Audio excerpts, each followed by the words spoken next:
So one of the most effective ways to change the door on this product is to lay the unit on its back and work in that position.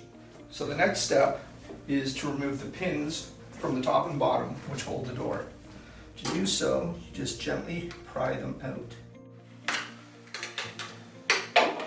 Do this gently so as not to scratch the door.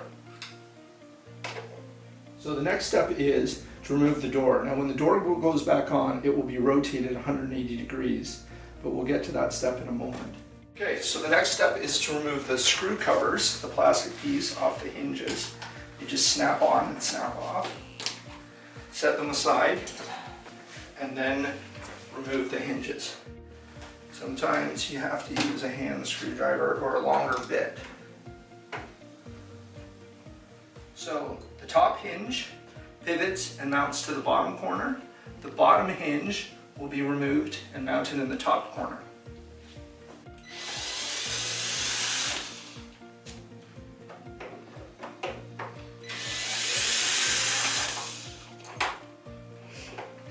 So gently pry the plastic screw covers up and place them in the adjacent holes.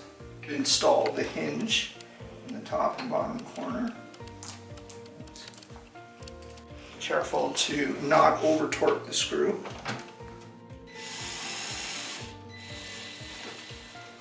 There we go. Next step, put in the bottom screw or bottom hinge.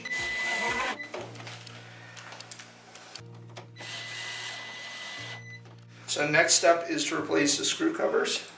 They just snap into place.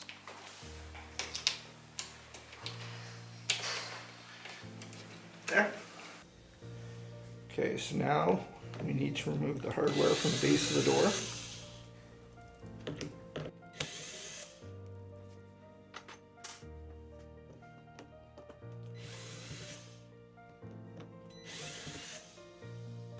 Now we rotate the door 180 degrees.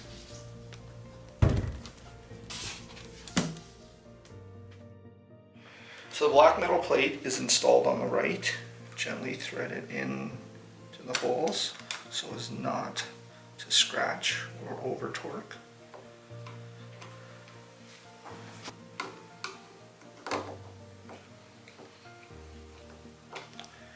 And the silver metal plate goes beside it.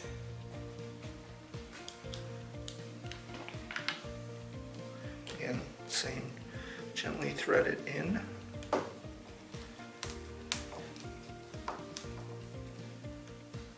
Gently lift the door and place it back on the frame.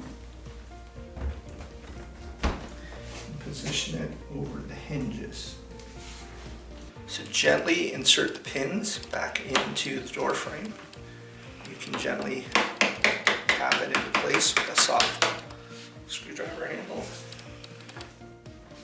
So the final step is to lift it back up. And we recommend that the unit be left standing for 6 hours before plugging it in and running the system. This allows the oil that may have migrated into the system to drain back into the compressor. Thank you.